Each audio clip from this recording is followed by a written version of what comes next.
கர்த்தருடைய வார்த்தை நேராக போவோம். நம்ம எல்லாரும் நீதிமொழிகள் 4ஆம் அதிகாரம் 18ஆம் வசனத்தை நம்ம எல்லாரும் சேர்ந்து படிப்போம். நீதிமான்களுடைய பாதை நடுப்பகல் வரைக்கும் அதிகமாய் பிரகாசிக்கிற சூரிய பிரகாசம் போல் இருக்கும். பல வாரங்களாக நாம் நீதிமான்களுக்குரிய நன்மைகளை பற்றி பார்த்து கொண்டு வருகிறோம். அதிலும் விசேஷமாக நீதிமான்கள் இயேசு கிறிஸ்துவின் இரத்தத்தினால் நாம் நீதிமான்களாக்கப்பட்டிருக்கிறோம். இப்படிப்பட்ட நீதிமான்கள் எப்படிப்பட்ட ஒரு வாழ்வை இந்த பூமியில் வாழ வேண்டும் என்று தேவன் எதிர்பார்க்கிறார் என்கின்ற காரியத்தை பற்றி தான் நாம் பார்த்து கொண்டு வருகிறோம். நம்முடைய வாழ்வு ரட்சிக்கப்பட்ட ஆரம்பத்தில் எப்படி இருந்தோமோ அப்படியே இருக்க வேண்டும் என்பது தேவனுடைய திட்டமும் நோக்கமும் கிடையாது. வேத புத்தகம் முழுவதுமே நம்முடைய முன்னேற்றத்தை போதிக்கின்ற புஸ்தகம், நம்முடைய உயர்வை போதிக்கின்ற புஸ்தகம், கீர்த்தி புகழ்ச்சியை போதிக்கின்ற புஸ்தகம். நீங்கள் இங்கே இருக்கிற யாரும் எவரும் இருக்கிற நிலையில் இருக்கக்கூடாது என்பது தேவனுடைய திட்டமாக இருக்கிறது. அதுதான் போன வாரத்தில் இந்த கணுக்கால் அளவு, முழங்கால் அளவு, இடுப்பு அளவு, நீந்துதல் அளவு இதெல்லாம் ஏன் வேதத்தில் எழுதி வச்சுருக்கணும், இதெல்லாமா வேதத்தில் எழுதி வச்சுருக்கணும் என்றெல்லாம் அநேகர் கேட்கலாம். ஆனால் எதற்கு என்று சொன்னால் தேவனுடைய மனதை வெளிப்படுத்துகின்ற புஸ்தகமாக கர்த்தருடைய வார்த்தை இருக்கிறது. தேவனுடைய விருப்பத்தை அந்த பகுதியிலிருந்து நாம் பார்க்க ஆரம்பித்தோம். இன்றைக்கும் போன வாரம் உங்களோடு சொல்ல ஆரம்பித்தேன். இந்த பூமியிலே நாம் முன்னேறுவதற்கான சில அடிப்படை விதிகளை தேவன் வைத்திருக்கிறார். எனக்கு அடிக்கடி பார்த்திங்கன்னா வேதத்தில் பல பிரமாணங்கள் அடக்கப்பட்டிருக்கிறது.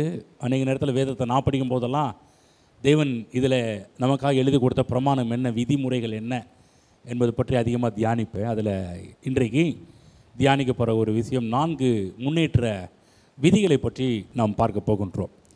முக்கியமான ஒரு விஷயம் இங்கே என்ன, அந்த 4 காரியத்தில் நம்ம ரவுண்ட் அடிச்சுக்கிட்டு இருப்போம் கொஞ்சம் நாளைக்கு. அதனால் இந்த 4 வெரி இம்பார்ட்டண்ட், ரொம்ப ரொம்ப முக்கியமான ஒரு விஷயம்.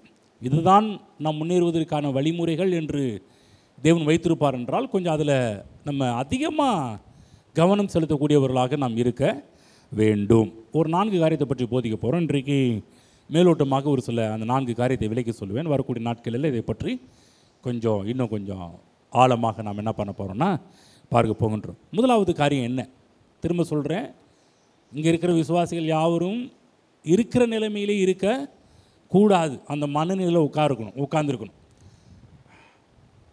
அதுதான் பூமியில் இருக்கிற சகல ஜாதிகளிலும் உன்னை மேன்மையாக வைப்பேன். ஏன் கர்த்தர் சொல்கிறார், உன்னை வாளாக்காமல் தலையாக்குவேன், கீழாக்காமல் மேலாக்குவேன். இதெல்லாம் ஏன் தேவன் வேதத்தை எழுதி வச்சிருக்கிறாரு என்று சொன்னால் அவருடைய விருப்பம் நோக்கம் என்ன, இங்கே இருக்கிற யாரும் இருக்கிற நிலைமையில் இருக்கக்கூடாது என்பது தேவனுடைய திட்டமாக இருக்கிறது. அப்போ உங்களுடைய மனதில் கூட போய் அதை செட் பண்ணிக்கணும். நான் கூட இந்த பூமியில் நான் இருக்கிற நிலைமையில் இருக்க மாட்டேன், தேவன் எனக்கான வைத்த அந்த குறிக்கோளை நான் அடைவேன் என்ற ஒரு தீர்மானம் உள்ளவர்களாக உட்கார்ந்து கேட்டுக்கொண்டிருக்க வேண்டும். முதலாவது காரியம், உங்களுடைய விசுவாசம் புதிய அளவிற்குள்ளாக செல்ல வேண்டும். இங்கே இருக்கிற நம்ம எல்லாருக்குள்ளேயும் விசுவாசம் இருக்கிறது, விசுவாசம் இல்லைன்னு சொல்ல முடியாது. தேவன் ஆண்டவரே எனக்காக விசுவாசம் தாங்க என்று சொல்லி கேட்க வேண்டிய அவசியம் கிடையாது. இங்கே இருக்கிற எல்லாருக்குள்ளேயும் விசுவாசம் இருக்கிறது. எல்லாரும் சொல்லுங்கள், எனக்குள்ளாக தேவரகமான விசுவாசம் இருக்கிறது. புரிஞ்சுக்குங்க, உங்களுக்கு விசுவாசம் இல்லைன்னு கிடையாது. அதுதான் நம்ம எல்லாருக்கும் ஒரு கிறிஸ்தவர்களுக்கு இருக்கின்ற ஒரு பெயரில், ஒரு அடைமொழியில் ஒரு பேர் என்னென்னா, நமக்கு பேர் விசுவாசிகள் என்ற பெயர் இருக்குது. புரிஞ்சிச்சிங்களா? நம்ம எல்லாருக்குமே பேர் அதுதான். அப்போ நமக்குள்ளாக விசுவாசம் என்ற ஒரு பெரிய ஒரு அபார சக்தி நமக்குள்ளாக வாசம் பண்ணி கொண்டிருக்கிறது. அப்போ இந்த விசுவாசத்தினால தான் நாம் முன்னேற வேண்டும் என்று கர்த்தர் விரும்புகிறார், நம்ம வளர்ச்சி அடைய வேண்டும் என்று கர்த்தர் விரும்புகிறார். அப்போ நம்முடைய வாழ்க்கையில் பார்த்திங்கன்னா இந்நாள் வரை கொண்டு நாம் வந்ததே நமக்குள்ளாக இருக்கின்ற விசுவாசத்தை பயன்படுத்தி தான் இந்நாள் வரை வந்து கொண்டிருக்கிறோம். சொல்லப்போனால் இன்றைக்கி வரையில் நான் ஜீவனோடு இருக்கிறேன், நாம் ஜீவனோடு இருக்கிறோம் என்று சொன்னாலே நமக்குள்ளாக இருக்கின்ற விசுவாசத்தை நாம் எடுத்து பயன்படுத்தினதுனால தான் இந்நாள் வரை கொண்டு இருக்கிறோம். அப்போ தொடர்ந்து நாம் முன்னேற வேண்டும் என்றால் நம்முடைய விசுவாசத்தை அபிவிருத்தி செய்ய வேண்டும். வேதம் சொல்கின்றது, கிறிஸ்தவ வாழ்க்கை என்பது கிருபையினால் விசுவாசத்தை கொண்டு ரட்சிக்கப்பட்டீர்கள். நம்ம என்றைக்கு ரட்சிக்கப்பட்டோமோ அன்றைக்கு நமக்குள்ளே இருக்கின்ற ஒரு சக்தி செயல்பட்டு நம்ம ரட்சிப்புக்குள் கொண்டு போனது என்ன? கிருபை. கிருபையினால் விசுவாசத்தை கொண்டு ரட்சிக்கப்பட்டீர்கள். அப்போ ரட்சிக்கப்பட்ட நாம் அடுத்த நிலைமைக்கு செல்ல வேண்டும், அடுத்த கட்ட வாழ்க்கைக்குள்ளே செல்ல வேண்டும். இப்பொழுது இருக்கிற விசுவாசத்தை வைத்து தான் நம்ம அடுத்த அளவுக்கு செல்ல முடியாது. நமக்கு அதற்கான விசுவாசம் நமக்கு தேவைப்படுகின்றதாக இருக்கின்றது. ஆகவே உங்கள் விசுவாச அளவை அதிகரிக்க செய்ய வேண்டும். நம்முடைய வாழ்க்கையில் முன்னேற வேண்டும் என்றால் இப்போ இருக்கிற விசுவாசத்தை வைத்து முன்னேற முடியாது. சொல்லுவாங்களே, இன்னும் வாங்குகிற சம்பளத்தை வச்சு எப்படிங்க இதை வாங்க முடியும், அதை வாங்க முடியும், அதை கட்ட முடியும், இதை கட்ட முடியும், இருக்கிற சம்பளம் இவ்வளோ தானே அப்படின்னு சொல்லுவாங்க. அப்போ என்ன பண்ணுவாங்க? அப்போ சம்பளத்தை பெருக்கிறதுக்கு என்ன பண்ணணும், இன்னும் சம்பாதிக்கிறதுக்கு என்ன வழிமுறைகள் என்பதெல்லாம் கண்டுபிடிப்பது போல் விசுவாச வாழ்க்கை தேவன் வைத்திருக்கிற உயர்வு நாம் சந்திப்பதற்கு இப்போ இருக்கிற விசுவாசத்தை வைத்து ஒன்றும் பண்ண முடியாது. விசுவாசத்தை அதிகரிக்க வேண்டும். அப்போ விசுவாசம் அதிகரிக்க அதிகரிக்க நாம் தேவனிடமிருந்து பெற்றுக்கொள்ளக்கூடிய காரியங்களும் அதிகரிக்க ஆரம்பிக்கும். இப்போ விசுவாச அளவு கம்மியாக இருக்குது, குறைவாக இருக்குது. எந்த அளவுக்கு விசுவாசத்தை நாம் வளர்க்கிறோமோ, விசுவாசத்தை அதிகரிக்கிறோமோ, அந்தளவுக்கு இந்த பூமியில் முன்னேறுவது என்பது சுலபமாக மாறிவிடும். பாருங்கள், வேதத்தில் கர்த்தர் ஆபிரகாம் என்ற ஒரு மனிதனை வெளியே அழைக்கும் போது பார்த்தீங்கன்னா, அவர் சொன்னார், உன் இனத்தையும் ஜனத்தையும் எல்லாத்தையும் விட்டுட்டு வாப்பான்றார். ஆனால் தேவன் சொன்ன வார்த்தையில் கேட்டு விசுவாசித்து வெளியே வரக்கூடிய அளவுக்கு விசுவாசம் அவருக்குள்ளே இருந்துச்சு. அவர் தான் பாருங்கள் தைரியமாக வெளியே வந்தார். ஒருத்தர் பாருங்கள், சும்மா இங்கே இளம்பில் இருக்கிற ஆளை நீ வீட்டை விட்டு வெளியே வா, சர்ச்சுக்கு வான்னு சொல்லி கூப்பிட்டா யாருமே வர முடியாது. கூப்பிட்டு பாருங்கள், இந்த மதம் மாதிரியா, அது பண்ணுறியா, இது பண்ணுறியா சொல்லி சண்டைக்கு வர ஆரம்பிச்சிடுவாங்க, சண்டை போட வர ஆரம்பிச்சிடுவாங்க இல்லைங்களா? அப்போ ஒருத்தர் இன்றைக்கி நீங்கள் இங்கே வருவதற்கு, நீங்கள் கர்த்தராக இயேசு கிறிஸ்துவை ஏற்றுக்கொள்வதற்கு கூட விசுவாசம் அவசியமான ஒன்றாக இருந்தது. யாரோ ஒருவர் உங்களுக்கு சுவிசேஷத்தை அறிவித்தார்கள். அப்பொழுது உங்களுக்குள்ளான விசுவாசம், கிருபையினால் விசுவாசத்தை கொண்டு நீங்கள் ரட்சிக்கப்பட்டிருக்கிறீர்கள். புரியுதுங்களா? விசுவாசம் இல்லாமல் யாருமே ரட்சிக்கப்பட முடியாது. விசுவாசம் அவசியம் என்பதை புரிந்து கொள்ள வேண்டும். அப்போ ஆபிரகாம் தன்னுடைய வீட்டை விட்டு, தன்னுடைய குடும்பத்தை விட்டு, தன்னுடைய இனத்தை விட்டு வெளியே வர வேண்டும் என்றால் சும்மா எடுத்த முடித்தோம் கவுத்தன்னு சொல்லி பண்ண முடியாது. அதுக்கு ஒரு ஃபெய்த் அவசியம், விசுவாசம் இருந்தால் தான் அவரால் வெளியே வர முடிந்தது. அப்போ கர்த்தரை நம்பி பைபிளில் போடப்பட்டிருக்குது, தான் போகும் இடம் இன்னதென்று அறியாமல் விசுவாசத்தினாலே ஆபிரகாம் வெளியே வந்தார்னு எபிரேய ஆக்கியோனத்தோட நிருபத்தில் எழுதி வச்சிருக்கிறார். விசுவாசத்தினாலே ஆபிரகாம் தான் போகும் இடம் இன்னதென்று அறியாமல் அவன் புறப்பட்டு சென்றான். விசுவாசத்தினால தன்னுடைய பிகினிங் தன்னுடைய வாழ்க்கையின் ஆரம்பத்தை ஆரம்பித்து வைத்தார் நம்ம பார்க்க ஆரம்பிக்கிறோம். ஆனால் விசுவாசத்தினால வீட்டை விட்டு கிளம்பினவர், விசுவாசத்தினால தான் போகுமிடம் இன்னதென்று அறியாமல் வந்தவர், ஆனால் காலப்போக்கில் வாக்குத்தத்தத்தின் சந்ததிகளை பெற்றுக்கொள்ளக்கூடிய அளவுக்கு விசுவாசம் இல்லாமல் இருந்தது. புரியுதா என்ன சொல்கிறேன்னு? வீட்டை விட்டு கிளம்புறதுக்கு விசுவாசம் இருந்துச்சு, ஆனால் வாக்குத்தத்தமான சந்ததியை பெற்றுக்கொள்வதற்கு விசுவாசம், போதுமான அளவுக்கு விசுவாசம் இல்லாமல் இருந்தது. ஆகவே அந்த விசுவாசத்தை தேவன் அவனுக்குள்ளாக டெவலப் பண்ண வேண்டியதாகிடுச்சு, வளர்க்க வேண்டியதாகிடுச்சு, அந்த விசுவாசத்தை கொடுக்க வேண்டியதாகிடுச்சு. அதுதான் பல விஷன் மூலமாக நான் கொடுக்க ஆரம்பித்தார். பாரு வானத்தை நட்சத்திரத்தை பாரு, கடற்கரை மணலை பாருன்னு சொல்லும்போது என்னென்னா அவருடைய விசுவாச அளவை தேவன் அதிகரிக்க பண்ணுறாரு.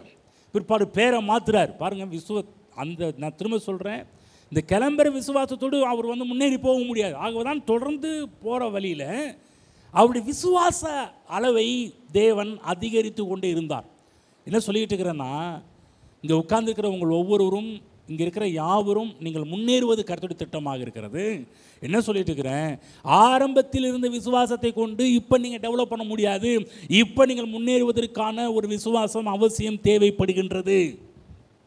எப்படி ஆபிரகாமுக்கு பேரை மாற்றி நட்சத்திரத்தை பார்க்க வச்சு, கடற்கரை மணலை பார்க்க வச்சு அவனுக்குள்ள விசுவாசத்தை தேவன் எப்படி உருவாக்குனாரோ, அதே போல் நமக்குள்ளே இன்னொரு விசுவாசம், முன்னேறுவதற்கான விசுவாசம் தேவையாக இருக்கின்றது. இன்னும் சொல்லப்போனால் ஈசாக்கை பெற்றெடுக்கக்கூடிய விசுவாசம் ஆபிரகாமுக்கு இல்லாமல் இருந்தது. அதுதான் தேவன் கொடுக்க ஆரம்பித்தார் இப்படிப்பட்ட காரியத்தின் மூலமாக.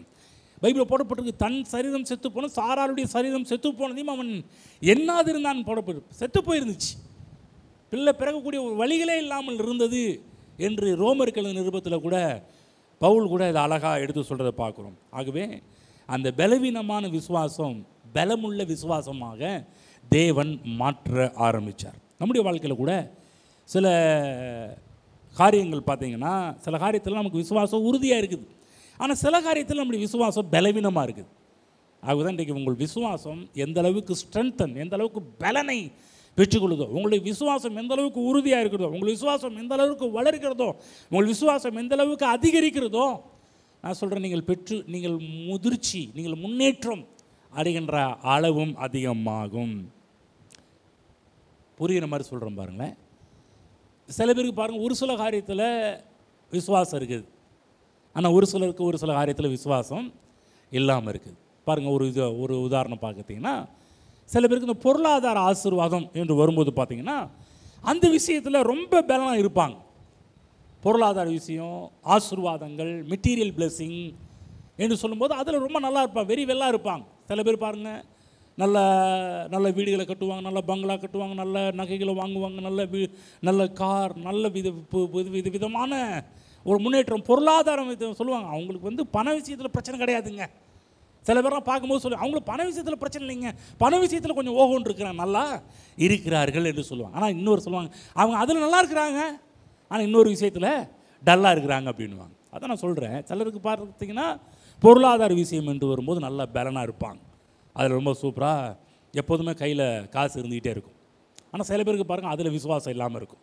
அதனால் பாக்கெட்டும் காலியாக இருக்கும், பர்ஸும் காலியாக இருக்கும், பேங்க் எல்லாமே வீட்டில் இருக்கிற கிச்சனில் இருக்கின்ற அரிசி டப்பா முதற்கொண்டு உப்பு டப்பா முதற்கொண்டு காலியாக கிடக்கும். சிலருக்கு அந்த இடத்துல விசுவாசம் இல்லை. சில பேருக்கு பாருங்கள், சரீர சுகம் என்று வரும்போது அதில் ஹெல்த்தியாக இருப்பாங்க. சில இடத்துல இந்த பொருளாதார விஷயத்தில் நல்லா இருக்கிறவங்க கூட சரீர விஷயத்தில் பாருங்கள், சில சொல்லுவாங்க அவங்க காசு பணம் இருக்குதுங்க, ஆனால் சரீரத்தில் பாருங்கள் வியாதியும் கஷ்டமாக பலவீனமாக தான் இருக்கிறாங்க, அதில் பாருங்கள் வீக்காக இருக்கிறாங்க. ஆனால் சில ஆட்கள் பாருங்கள், சரீர சுகம் என்று வரும்போது அதில் ஹெல்த்தாக இருப்பாங்க. ஆனால் அவங்க பாருங்கள், சரீர சுகத்தில் வெல்த்தாக இருக்கிறவங்க பொருளாதாரம் என்று வரும்போது அதில் கொஞ்சம் வீக்காக இருப்பார்கள். பார்த்தீங்களா, உங்களுக்கு உதாரணமாக சொல்லிட்டு இருக்கிறேன். அப்போ நமக்கு எல்லா விதத்திலையும் நாம் முன்னேற வேண்டும் என்பது தேவனுடைய திட்டமாக இருக்கிறது. சில பேர்லாம் பார்த்திங்கன்னா சுவிசேஷம் செல்வதில் ரொம்ப தேர்ச்சி உள்ள ஆட்களாக இருப்பாங்க, நல்லா காஸ்பல் அறிவிப்பாங்க. சில பேர்லாம் எனக்கு தெரியும் பாருங்கள், சில பேர் காஸ்பல் அறிவித்தா நானே மெய் மருந்து கேட்க ஆரம்பிப்பேன், அந்தளவுக்கு ரொம்ப ஒரு சுவாரஸ்யமாக காஸ்பல் அறிவிக்கிறவங்களாம் இருக்கிறாங்க. ஆனால் இதே காஸ்பல் அறிவிக்கிறவர்கள் பார்த்திங்கன்னா அவங்க இந்த கைகளை தலை மேலே வச்சு சவுமட்டுறதுக்கு பயப்படுவாங்க. நல்லா காஸ்பல் அறிவிப்பாங்க பாருங்கள், ஒருத்தர் மேலே கை வச்சு சவுமட்டுறதுக்கு அவ்வளோ பயமாக இருக்கும். அதில் தெளிவு இல்லாமல் இருப்பாங்க, அதில் தெளிவு வர ஆரம்பித்து தைரியமாக கையை வச்சு ஜெபம் பண்ண ஆரம்பிப்பார்கள். ஒவ்வொருத்தருக்கும் பாருங்கள், ஒவ்வொரு விஷயத்தில் எந்த விஷயத்தில் அவங்க நன்றாக அறிந்து வைத்திருக்கிறார்களோ அதில் அவர்களுக்கு விசுவாசம் அதிகரித்து கொண்டே இருக்கிறது. சில பேருக்கு பாருங்கள், ஒரு சில காரியத்தில் ஏன் முன்னேறாமல் இருக்கிறாங்கன்னா அதை குறித்து ஒரு சந்தேகம், அதை குறித்து ஒரு அவிசுவாசம், அவநம்பிக்கை இருக்கிறதுனால டெவலப் ஆக முடியாமல் இருக்கிறார்கள். பைபிள் போடப்பட்டிருக்குது, யோவான் புஸ்தகம் 14ஆம் அதிகாரம் 12ஆம் வசனம் எடுத்துக்கொள்வோம். 14:12ஆம் வசனம். மெய்யாகவே மெய்யாகவே நான் உங்களுக்கு சொல்கிறேன், நான் என் பிதாவினிடத்திற்கு போகிறபடியால் என்னை விசுவாசிக்கிறவன் நான் செய்கிற கிரியைகளை தானும் செய்வான், இவைகளை பார்க்கலும் பெரிய கிரியைகளையும் செய்வான். யார் சொன்னது? கர்த்தராகிய இயேசு கிறிஸ்து என்ன சொன்னார்? என்னை விசுவாசிக்கிறவன் நான் செஞ்சதையும் செய்வான், அந்த உலகத்தில் இன்னும் என்னை காட்டிலும் பெரிய பெரிய காரியத்தெல்லாம் பண்ணுவான்னு சொன்னார். அப்போ யார் இதை விசுவாசிக்கிறாங்களோ அவங்க பண்ணுவாங்க. இது விசுவாசிக்காதவங்க பாருங்கள், நம்மெல்லாம் இதுக்கு அழைப்பு இல்லைங்க, நமக்கெல்லாம் இதுக்கு ஸ்பெஷல் காலிங் வேணுங்க, இதுக்கு ஸ்பெஷல் காலிங் வேணும், இதுக்கு விசேஷ அழைப்பு இருந்தால் இந்த காரியத்தை பண்ண முடியும், அந்த காரியத்தை பண்ண முடியும். நம்ம என்ன பண்ணிடுறோம்னா இப்படி மட்டன் தட்டி கீழே கொண்டு போயிடுறோம். பைபிளில் சொல்லப்படும், என்னை விசுவாசிக்கிறவன் எவனோ அவன் நான் செஞ்சதை செய்வான், என்னை விட பெரிய காரியத்தை செய்வான்னு சொல்லியிருக்கிறார். அப்போ நம்முடைய ஆவி, கிறிஸ்துவின் ஆவியும் ஒன்றாக இருந்து கொண்டிருக்கிறது, நம்ம தனியாக கிடையாது. நம்முடைய ஆவியிலே தேவன் குடி கொண்டிருக்கிறார். என்றைக்கு கர்த்தராக இயேசு கிறிஸ்து ஏற்றுக்கணுமோ அன்றைக்கே தேவன் நம்முடைய ஆவியில் வந்து விட்டார். இப்போ உள்ளே இருக்கிற நம்முடைய விசுவாசத்தை செயல்படுத்த வேண்டும். உங்களுக்குள்ள விசுவாசத்தை கல்டிவேட், அதை ஆப்ரேட் பண்ண வேண்டும், அதை அபிவிருத்தி செய்ய வேண்டும், அதை வளர்க்க வேண்டும், அதை பக்தி விருத்தி அடைய பண்ண வேண்டும். நமக்குள்ளாக இருக்கின்ற விசுவாசத்தை, நமக்குள்ளாக இருக்கின்ற விசுவாசம் செயல்படவில்லை என்றால் வேதம் சொல்கின்றது அது செத்ததாக இருக்கும் என்று பைபிளில் போடப்பட்டிருக்கிறது. செத்ததுன்னா என்ன? ஒன்றும் செய்ய முடியாத நிலையில் இருக்கின்ற ஒரு காரியம். ஆகவே நல்லா புரிஞ்சுங்க தேவ பிள்ளைகளே, ஒவ்வொன்றுக்கும் ஒரு விசுவாசம் தேவைப்படுகின்றது. எந்த ஒரு காரியத்தில் நீங்கள் டெவலப் முன்னேற வேண்டும் என்றாலும் அதற்கான விசுவாசம் சொல்கிறோம். அதற்கான வெளிச்சம், அதை குறித்த ஒரு தெரிந்து கொள்ளுதல், அதை குறித்த ஒரு புரிந்து கொள்ளுதல் நமக்கு அவசியம் தேவைப்படுகின்றது. விசுவாசம் என்பது என்ன சொல்கிறோம், அதை குறித்து தெரிந்து கொள்ளணும். எப்படி விசுவாசம் எப்படி வரும்? கேள்வியினால், கேட்டுக்கொண்டே இருப்பதனால். நீங்கள் எந்த காரியத்தை குறித்து நீங்கள் கேட்கிறீர்களோ அந்த காரியத்தில் உங்களுக்கு விசுவாசம் அதிகமாக ஆரம்பிக்கும். ஆமென். புரியுது என்ன சொல்லிட்டு இருக்கிறேன்னு? உங்கள் இந்த விஷயத்தில் பாருங்கள், சில பொருளாதாரத்தை பற்றி சபையில் போதிக்கிறோம். எதுக்காக? சபை என்ன பண்ணுச்சுன்னா, இந்த பொருளாதார காரியத்தில் மக்களை டெவலப் பண்ணாமல் விட்டுட்டாங்க. அதனால் என்ன பண்ணணும், பொருளாதார விஷயத்தில் இவங்க டெவலப் ஆகணும். நம்ம அதோடு நின்றுடுறோமா? அது மட்டும்தான் நம்முடைய சபையின் உபதேசமா? இல்லை. சரீர சுகம் என்று ஒன்று இருக்குது, அதையும் போதிப்போம். அதையும் இருக்குது. தெய்வீக சுகம் என்று ஒன்று இருக்குது. அப்போ அதை குறித்து நம்ம எந்த அளவுக்கு நம்ம தெரிந்து கொள்கிறோமோ, நம்ம சரீரத்தில் நம்ம சரீரத்தில் ஹெல்த்தாக இருப்போம், சுகமாக இருப்போம். அதே போல தான் சுவிசேஷமாக இருக்கட்டும், ஊழியமாக இருக்கட்டும், இந்த பூமியில் வெற்றியாக இருக்கட்டும், எந்த ஒரு காரியம் இந்த பூமியில் நாம் முன்னேற்றம் அடைவதற்கான எந்த ஒரு விஷயத்தை குறித்து நம்ம அதிகமாக கேட்க நடக்கிற விஷயம் என்னன்னா, உங்களுக்குள்ள அந்த ஏரியாவில் நீங்கள் டெவலப் ஆக ஆரம்பிச்சிருவீங்க, புரிந்து கொள்ள ஆரம்பிப்பீர்கள். நீங்கள் புரிந்து கொள்ள ஆரம்பித்தால் அந்த இடத்துல என்ன விசுவாசம் வளர ஆரம்பிச்சிடும். விசுவாசம் வளர்ந்தாலே நீங்கள் முன்னேறுவது என்பது எளிதாக மாறிவிடும்.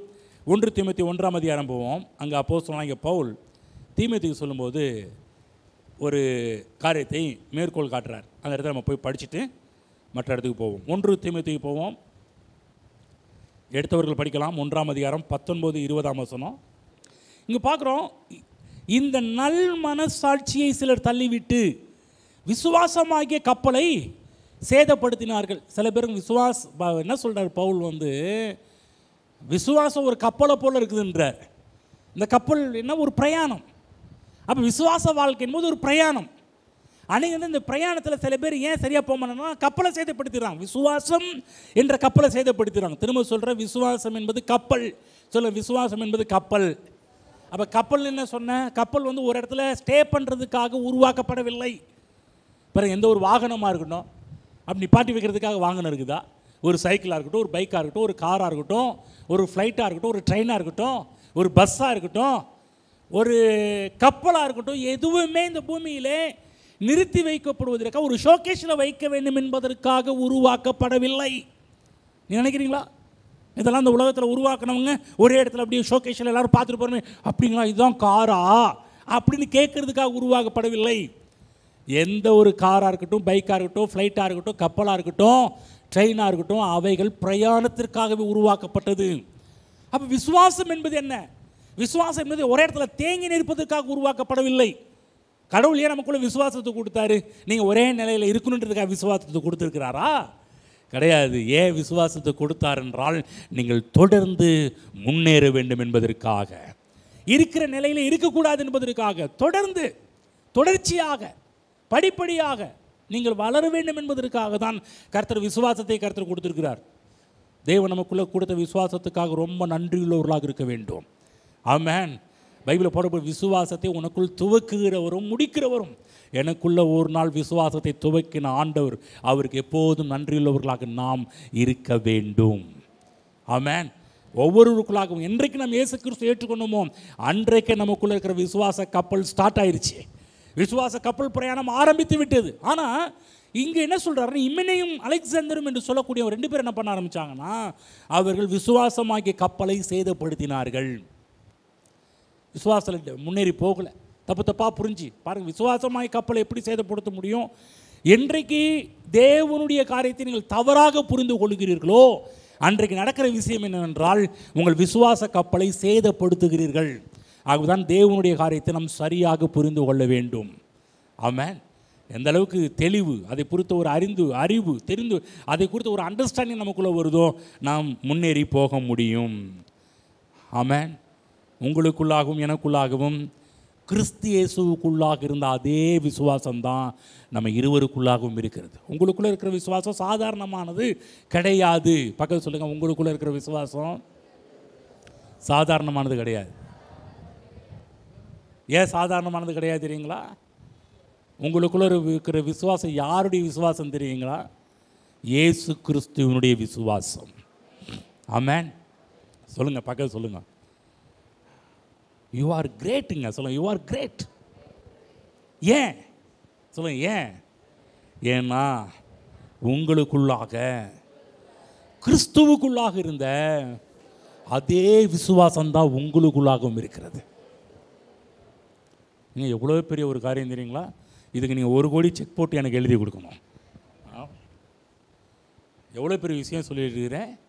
ஒரு டல்லாக உட்காந்து எப்படி அப்படிங்களா அப்படி கேட்குற மாதிரிலாம் இருக்குது.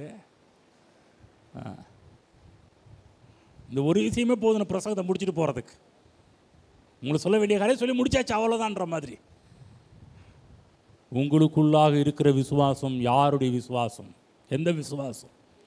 கிறிஸ்து இயேசுவுக்குள்ளாக இருந்த அதே விசுவாசம்தான் உங்களுக்குள்ளாகவும் நமக்குள்ளாக இருக்கிறது. ஆமென். எடுத்து படிப்போம். ரோமர் 10:17 எடுத்தவங்க படிங்க, இல்லைன்னா நான் படிக்கிறேன். ஆதலால் விசுவாசம் கேள்வியினால் வரும், கேள்வி தேவனுடைய வசனத்தினாலே வரும். திரும்ப சத்தமாய் படிப்போம். ஆதலால் விசுவாசம் கேள்வியினாலே வரும், கேள்வி தேவனுடைய வசனத்தினாலே வரும். விசுவாசம்னு சொல்லிட்டு அந்த விசுவாசம் எப்படி நமக்குள்ளே வருது, எப்படி வளருது? ஒன்றும் இல்லை. கேள்வி என்பது கொஸ்டின் ஆன்சர் கிடையாது. கேள்வி என்பது ஹியரிங். சொல்லுங்கள், ஹியரிங். சொல்லுங்கள், ஹியரிங். ஹியரிங் நான் கேட்பது. எந்த அளவுக்கு நீங்கள் கேட்கிறீர்களோ பாருங்கள். வாரம் கிறிஸ்துவ சபைகளிலே இப்படி வந்து உட்காந்து நீங்கள் கேட்குறீங்க பாருங்கள். இது ரொம்ப ஒரு இன்வெஸ்ட்மெண்ட், ஒரு முதலீடு பண்ணுகின்ற ஒரு நேரம். நீங்கள் நினைக்கிறீங்களா இங்கே வர நேரம் வந்து சும்மா ஏதோ வீணான நேரம் நினச்சிட்டு இருக்கிறீங்களா? ஏதோ நேரத்தை கடத்துறதுக்காக ஏதோ இப்போ சில வார்த்தைகள் சொல்லிட்டு இருக்கணும்னு நினச்சிட்டு இருக்கிறீங்களா? கிடையாது. நீங்கள் உங்கள் நல்வாழ்வுக்காக முதலீடு செய்து கொண்டு இருக்கிறீர்கள். தெரியுதா? முதலீடு என்னன்னு தெரியுதுங்களா? முதல் போட்டுக்கிட்டு இருக்கிறீங்க. என்ன முதல் கேட்குறீங்க? கேட்க என்ன நடக்குது? கேட்டுகிட்டே இருக்கணும். கேட்க நடக்கிற ஒரு விஷயம் விசுவாசம் உங்களுக்குள்ளாக வர ஆரம்பிக்கும். ஆமென். இப்போ உங்களுடைய ஆவிக்குள்ளாக இருக்கின்ற விசுவாசம், உங்களுக்குள்ளே இருக்கிற விசுவாசம், ஆவிக்குள்ளாக இருக்கிற விசுவாசம் என்றைக்கு உங்கள் மனதுக்கு வருகிறதோ அன்றைக்கு உங்கள் வாழ்வில் ஏகப்பட்ட அற்புதம் நடக்கும். நீங்கள் இயேசு கிறிஸ்துவை ஏற்றுக்கொண்டீர்கள், உங்களுக்குள்ளே என்ன விசுவாசம் இருக்கிறது? தேவரகமான இயேசு கிறிஸ்துவனுடைய விசுவாசம் உங்களுக்குள்ளே இருக்குதுன்னு சொன்னேன். இந்த விசுவாசம் இப்போ என்னன்னா உங்கள் மனதுக்கு வரணும். மனிதன் ஆவி, ஆத்மா, சரீரம் உடையவனாக உண்டாக்கப்பட்டிருக்கிறான். திரும்ப சொல்கிறேன், சொல்லுங்கள். ஆவி, ஆத்மா, சரீரம். இப்போ ஆவியில் நீங்கள் எப்படிப்பட்டவர்களாக இருக்கிறீர்கள்? கிறிஸ்துவின் இயேசுவின் விசுவாசத்தை உடையவர்களாக இருக்கிறீர்கள். ஓகேங்களா? இப்போ ஆவியில் நீங்கள் இருக்கிறது உங்கள் மனதுக்கு தெரியணும். ஆமாம், எனக்குள்ளே இருக்கிற விசுவாசம் எப்படிப்பட்ட விசுவாசம்? எனக்குள்ளே இருக்கிற விசுவாசம் கிறிஸ்துவின் விசுவாசம் என்பது உங்கள் மனதுக்கு நீங்கள் கொண்டு போக வேண்டும். அன்றைய நேரத்தில் பாருங்கள், ஆவி பெர்ஃபெக்டாக இருக்குது, ஆனால் மனது தான் பாருங்கள் அடிக்கடி அலை பாய்ந்து கொண்டே இருக்கும். இப்போ ஒரு மாதிரி இருக்கும் பாருங்கள், இன்னும் கொஞ்சம் நேரத்தில் வேறு மாதிரி போயிடும். 9 மணி வரையிலும் மைண்டு ஒரு மாதிரி இருக்கும். ஆனால் 9:01 மேலே என்ன ஆயிருன்னு தெரியுங்களா? மனம் வந்து வேறு மாதிரி யோசிக்க ஆரம்பிக்கும். பார்த்துருக்கீங்களா? இங்கே இருக்கும்போது உங்கள் மைண்டு எப்படி இருக்குது? தேவனுடைய வார்த்தையை கேட்கணும் ஆர்வம் அதிகமாகிட்டு இருக்கும். ஆனால் வெளியே போன பிற்பாடு வேறு காரியத்தை யோசிக்க ஆரம்பிக்கும், வேறு காரியத்தை திங்க் பண்ண ஆரம்பிக்கும். ஆகவே தான் நான் சொல்கிறேன், நீங்கள் வெளியே போனாலும் இந்த மனதுக்குள்ளாக என்ன சொல்லணும்? உனக்குள்ளே இருக்கிறது சாதாரணமான விசுவாசம் கிடையாது, தேவ ரகமான விசுவாசம். அதான் பைபிளில் போடப்பட்டு காட் கைண்ட் ஆஃப் ஃபெய்த் என்று அப்படியே போடப்பட்டிருக்கு. காட் கைண்ட் ஆஃப் ஃபெய்த், தேவ ரகமான விசுவாசம். பக்கத்தில் சொல்லுங்கள், உங்களுக்குள்ளே இருக்கிறது தேவ ரகமான விசுவாசம், கிறிஸ்துவின் விசுவாசம். ஆமென். இப்போ நீங்கள் ஒவ்வொரு நாளும் இந்த மனம் புதிதாகி கொண்டே இருக்கணும். அடிக்கடி மறந்துடுது மனம். என்ன மறந்துடுது? எங்களுக்குள்ள விசுவாசமே இல்லைங்க, அதுக்கெல்லாம் தனி காலிங் வேணுங்க, அதுக்கெல்லாங்க அவங்கள போல இவங்கள போல. நம்முடைய மனம் எப்போதுமே விசுவாசத்தோடு பேசும். ஆவி எப்போதுமே பைபிள் ஆவி உற்சாகம் உள்ளது தான், மனமும் நம்முடைய சரீரமும் பலவீனமாக தான் இருக்கும். மனம் பாருங்கள் அடிக்கடி அப்படியே அலைப்பாஞ்சிக்கிட்டே இருக்கும். ஆகவே மனதில் கொண்டு போய் வைக்கணும், என்னுடைய என்னுடைய ஆவியில் இருக்கிற விசுவாசம் கிறிஸ்துவின் விசுவாசம் என்பதை மனம் ஒவ்வொரு நாளும் அதை சொல்ல வேண்டும். மனம் ஒவ்வொரு நாளும் அதை அறிக்கை பண்ணக்கூடியதாக இருக்க வேண்டும். நீங்கள் கேட்பதை நிறுத்திவிட்டால் உங்கள் விசுவாசம் செத்த நிலையில் தான் இருக்கும். திரும்ப சொல்கிறேன், நீ கேட்க கேட்க கேட்க கேட்க தான் விசுவாசம் வந்து கொண்டு இருக்கும். திரும்ப சொல்கிறதே இப்போ நல்லா கவனமாக கேளுங்க. ஒரு முக்கியமான சில பாடங்களை சொல்லி கொடுத்துக்கிட்டு இருக்கிறோம். வாழ்வுக்கான பாடம், வாழ்வியலுக்கான பாடம், முன்னேற்றத்துக்கான பாடம். நீங்கள் இருக்கிற நிலையில் இருக்கக்கூடாது என்று தேவன் விரும்புகிற பாடத்தை சொல்லிக்கிட்டு இருக்கிறோம். இதற்கு எந்த அளவுக்கு நீங்கள் விசுவாசம் உள்ளே போகுதோ, எந்த அளவுக்கு நீங்கள் ஞாயிற்றுக்கிழமை விசுவாசம் உடையவர்களாக இருக்கக்கூடாது. ஒவ்வொரு நாளும் கிறிஸ்துவின் விசுவாசத்தை உடையவர்களாக உன் மனது சொல்லிகிட்டே இருக்கணும். நான் இப்படிப்பட்ட ஆள், நான் கிறிஸ்துவை போன்றவன், நான் கிறிஸ்துவின் பிள்ளை, நான் இயேசுவின் பிள்ளை, தேவனுடைய பிள்ளை என்கிற காரியத்தெல்லாம் அடிக்கடி நம்முடைய மனதுக்கு நாம் சொல்லி கொண்டே இருக்க வேண்டும். அப்போ நீங்கள் இதை நீங்கள் தேவனுடைய வார்த்தையை கேட்குறதை நிறுத்திவிட்டால் நடக்கிற விஷயம், திரும்ப சொல்கிறேன், உங்கள் விசுவாசம் ஒரு செத்த நிலை என்றால் இயலாத நிலையில் சென்றுவிடும். விசுவாசத்தை செயல்படுத்த முடியாத நிலையில் சென்றுவிடும். அந்த நேரத்தில் பாருங்கள், சில மக்கள்லாம் பாருங்கள், ஏதாவது ஒன்றும் இல்லை, ஒரு பலவீனம் என்று ஒன்று வந்தாலே பார்த்தீங்கன்னா, வியாதின்னு ஒன்று வந்தாலே பார்த்தீங்கன்னா படுத்த படுக்க ஆயிடுவாங்க, சோர்ந்து போயிடுவாங்க, டல்லாகிடுவாங்க. பார்த்துருக்கீங்களா? ஏங்க அது ஒன்றும் இல்லைங்க, இப்படிங்க அப்படிங்க அதுங்க இதுங்க. அப்போ அப்படிப்பட்டவங்களுக்கு என்ன தேவை? விசுவாசம் தேவை. விசுவாசத்தை ஓட்டணும். கர்த்தரை பற்றி நல்ல வார்த்தையில் சொல்லும்போது பாருங்கள், ரொம்ப ஒரு புது எனர்ஜி அவங்களுக்குள்ளே வர ஆரம்பிக்கும். புரிதுங்களா என்ன சொல்லியிருக்கிறேன்னு? யார் பொருளாதாரத்தில் வீக்காக இருந்தாங்கன்னா அவங்க முகத்தை பார்க்கும்போது டல்லாக இருப்பாங்க. ஏன் டல்லாக இருக்கிறாங்க? சில பேர் முகத்தை பார்க்கும்போதே பார்த்தீங்கன்னா அகத்தின் அழகு முகத்தில் தெரிகிற மாதிரி சில பேருக்கு உள்ள விசுவாசம் இல்லைன்றது அவங்க முகத்தை பார்த்தாலே தெரிஞ்சிருக்குதா? உங்களுக்கு தெரிஞ்சிருக்குதா? சில பேரை பார்க்கும்போதே விசுவாசம் டல்லாகிட்டாங்க. அப்படின்னும் போது இப்போ அவங்களுக்கு என்ன தேவைப்படுது? விசுவாசம் தேவைப்படுகின்றது. அப்போ விசுவாசத்துக்கு என்ன தேவை? தேவனுடைய வார்த்தையை அவங்க கேட்க வேண்டும். சிலது பாருங்கள், சில சொல்லுவாங்க, நல்ல வேளைக்கு பாஸ்டர் இந்த நேரத்தில் வந்து இந்த வார்த்தையை சொன்னீங்க, நான் அப்படியே டல்லாக இருந்தேங்க. நீங்கள் சொன்ன இந்த வார்த்தை எவ்வளோ உங்களை என்கரேஜாக இருந்துச்சு தெரியுங்களா? நீங்கள் சொன்ன ஒரு வார்த்தை எவ்வளோ எங்களை எப்படி பூஸ்டப் பண்ணி தெரியுங்களா? நீங்கள் சொன்ன ஒரு வார்த்தைகள் அவர்கள் பூஸ்டப் பண்ணது என்ன? அவங்களோட விசுவாசம் அவங்க தொங்கி போன, டல்லான, சோர்ந்து போன அவருடைய முகத்தில் கலையை உண்டு பண்ணுகிறது. ஆமென். அவங்க ஒவ்வொரு ஞாயிற்றுக்கிழமை இங்கே வரோம். இந்த 6 நாட்கள் பாடுபட்டு கஷ்டப்பட்டு சில பேர்லாம் விசுவாசத்தையே விட்டுருப்பீங்க. சில பேர் விசுவாசமே பலவீனமாக போகணும். ஆனால் இங்கே வந்து கர்த்தருடைய வார்த்தை கேட்கும்போது திரும்பவும் தேவன் நம்மளை உற்சாகப்படுத்துகிறார், நம்மளை உத்வேகம் படுத்துகிறாரு. திரும்பவும் நமக்கு வாழ்க்கை இருக்கின்றதை காமிக்கிறாரு. திரும்பவும் என் வாழ்வை நான் தலை நிமிர்ந்து நடப்பேன் என்பதை பற்றி எனக்கு சொல்லிக் கொடுக்குறாரு. இப்படிப்பட்ட காரியத்தெல்லாம் வார்த்தையிலேருந்து கேட்கும்போது உங்களுக்கு புது தெம்பு வர ஆரம்பிக்கும். அதுதான் பாருங்கள், ஞாயிற்றுக்கிழமை ஆராதனை நேரம் என்று சொல்லக்கூடியது முக்கியமான ஒரு நேரம். உலகத்தில் யாரும் இதை சொல்லிக் கொடுக்க மாட்டாங்க. உலகத்தில் இருக்கிற எப்போதுமே நம்ம கூட பழகிற எல்லாருமே அவநம்பிக்கையையும் சந்தேகத்தையும் அதைரியத்தையும் பயத்தையும் தான் விதைத்து கொண்டிருக்கிறார்கள். ஆனால் ஒன்று, தேவனுடைய வார்த்தையை போல் நமக்கு ஆறுதல் இந்த உலகத்தில் வேறு எதுவும் இல்லை. அன்றைக்கு நேரத்தில் நீங்கள் சோர்ந்து போயிருப்பீங்க.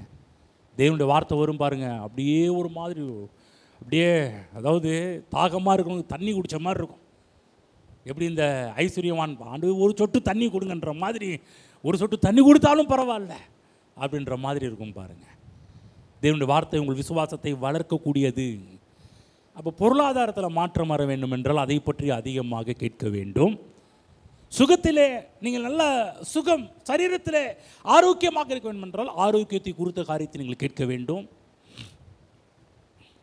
ஆமாம், சொல்கிறது புரியுதா?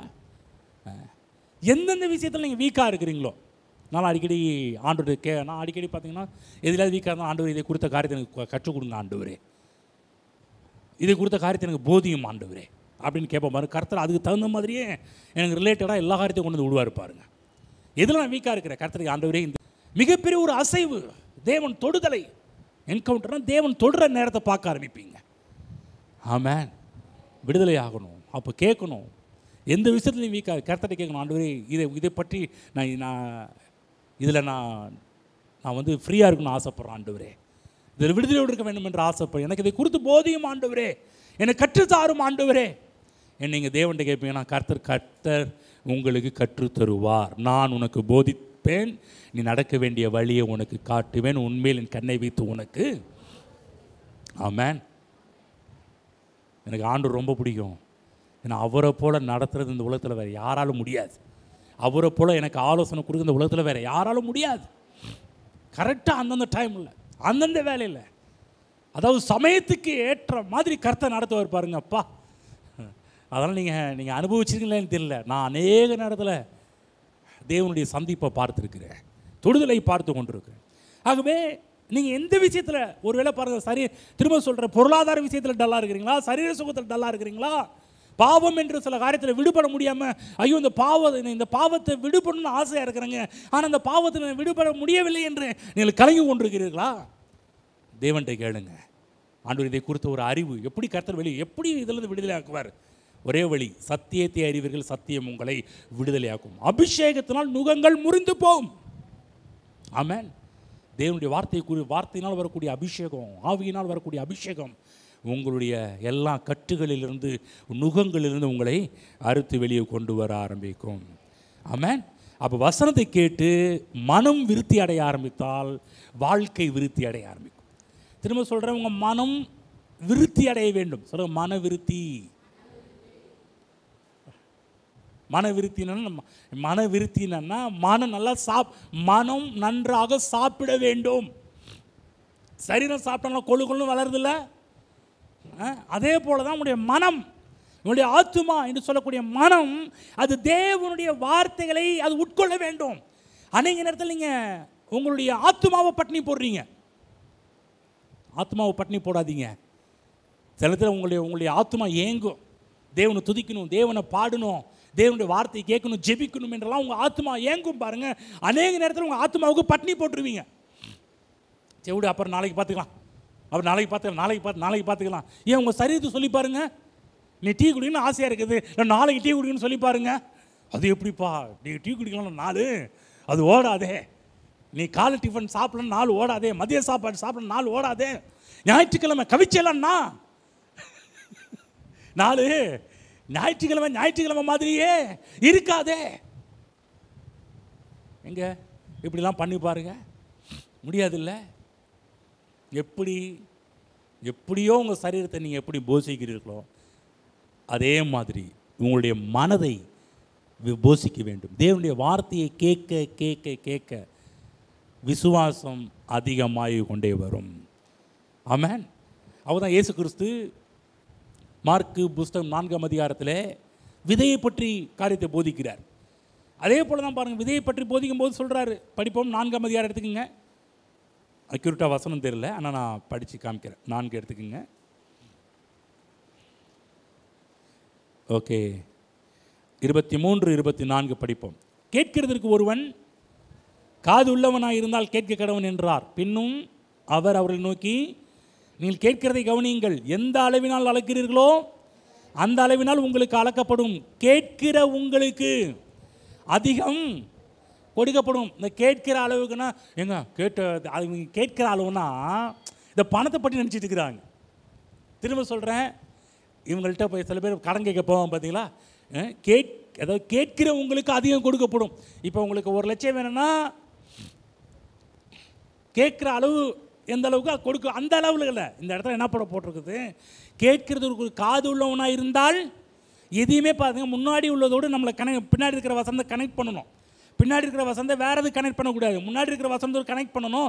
எப்படி? கேட்கறதுக்கு ஒருவன் காது உள்ளவனாக இருந்தால் கேட்க கடவன். பக்கத்து காது இருக்குதா சொல்லுங்க, காது இருக்குதா? அப்போ கேளுங்க. சொல்லுங்க, பக்கத்து காது இருக்குதா? கேளுங்க. கோவம் வரல உங்களுக்கு? என்ன கோவம்? ஏன் காது என்ன வீட்டில் வச்சுட்டு வந்துட்டேன், காது இங்கே தானே இருக்குது, கேட்க மாட்டீங்க? சரி, காது உள்ளவனாக இருந்தால் கேட்க கடவன். நான் திரும்ப சொல்லுவேன், காது இருந்தால் கேளுங்க. காது கொண்டு வந்துருக்கீங்களா? தொட்டு பாருங்க, காது இருக்குதான்னு. இருக்கா? பக்கத்தில் யாரும் எடுத்துக்கிட்டாங்களா? ரைட், படிப்போம். பின்னும் அவர் அவர்களை நோக்கி, நீங்கள் கேட்கிறதை கவனியுங்கள். பக்கத்தில் சொல்லுங்க, கேட்கிறத கவனியுங்க. என்ன சொல்றாருன்றதை கொஞ்சம் கவனியுங்க.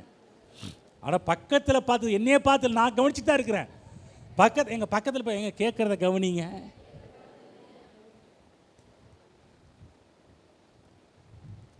ஆண்டவர் பாருங்க, இதெல்லாமா வேற எழுதி வச்சுட்டு பாருங்க.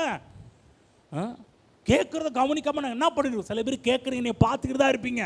உங்கள் காது வேற எங்கெல்லாம் போய் கேட்டுட்டு இருக்கும் பாருங்க, எங்கெங்கெல்லாம் போகும். ஆகுதான் கேட்குறதை கவனிங்கள். திரும்ப படிக்கிறேன். எந்த அளவினால் அளக்கிறீர்களோ, என்ன அர்த்தம்? எந்த அளவுக்கு கேட்கிறீர்களோ அந்த அளவுக்கு உங்களுக்கு கொடுக்கப்படும். கேட்கிற உங்களுக்கு அதிகம் கொடுக்கப்படும். புரிஞ்சுச்சா?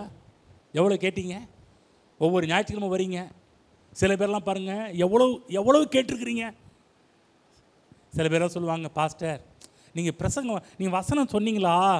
நீதிமன்றம் 4:18. ஆடா, இன்னைக்கு 4:18 நான் தூங்க ஆரம்பிச்சிட்டேன் பாஸ்டர். சில பேர் பிரசங்கம் ஸ்டார்ட் பண்ணும்போதே தூங்க ஆரம்பிச்சிருவீங்க.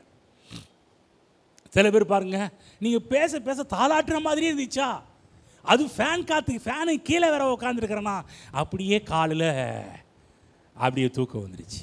திரும்ப சொல்கிற கவனமாக கேளுங்க. இங்கே வர நீங்கள் பாக்கியவான்கள். வந்த நீங்கள் அப்படியே போகக்கூடாது. எவ்வளவு கேட்டிருக்கிறீங்க? பக்கத்து கேளுங்க, எவ்வளவு கேட்டிருக்கிறீங்க?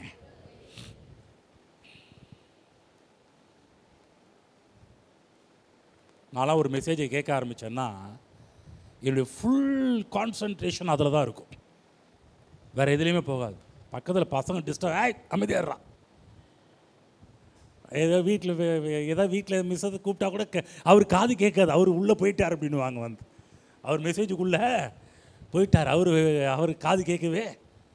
பாருங்கள், அந்த மாதிரி நீங்களும் இருக்கணும். இங்கே வந்து தேவனுடைய வார்த்தையை கேட்கும் போதெல்லாம் வேறு எதுவுக்குமே கவனம் செலுத்தக்கூடாது, வேறு எந்த காரியத்தை உள்ளே கொண்டு போகக்கூடாது. எந்த அளவுக்கு நீங்கள் கேட்கிறீர்களோ அந்த அளவுக்கு உங்களுக்கு கொடுக்கப்படும். சொல்லுங்கள், எந்த அளவுக்கு கேட்குறீர்களோ அந்த அளவுக்கு கொடுக்கப்படும். இப்போ புரியுதா என்ன விஷயம்? என்னென்னு நிறைய நேரத்தில் வாரம் நம்ம சர்ச்சுக்கு வரோம், வந்துட்டு சேரை சூடாகிட்டு தான் போகிறீங்க. சில பேருடைய சேரு சூடாகிட்டு தான் இருக்குது. எனக்கு என்ன ஒரு விருப்பம்னா, நீங்கள் நீங்கள் அதாவது முழுமையானதையும் எடுத்துக்கொண்டு போக வேண்டும் என்று விரும்புகிறேன். அப்படி எடுத்துக்கொண்டு போக வேண்டும் என்று விரும்புகிறேன். அவ்வளோ காரியத்தை நீங்கள் எடுத்துக்கொண்டு போக வேண்டும் என்று விரும்புகிறேன். கேட்கிற அளவு, கேட்கிற உங்களுக்கு அதிகம் கொடுக்கப்படும்.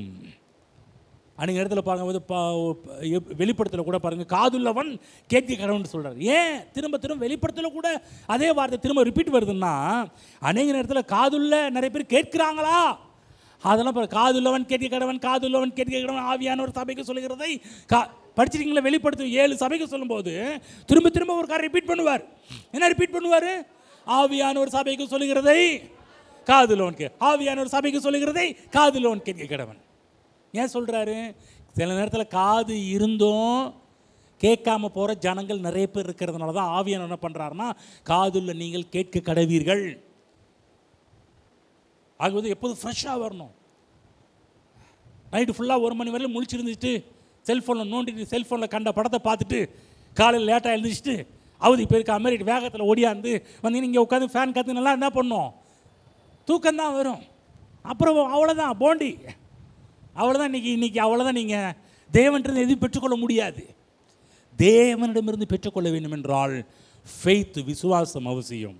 விசுவாசம் உங்களுக்கு தேவை என்றால் உங்களுடைய கேட்கிற காரியம் முக்கியம். கேட்பதற்கு காது முக்கியம். ஆமென்.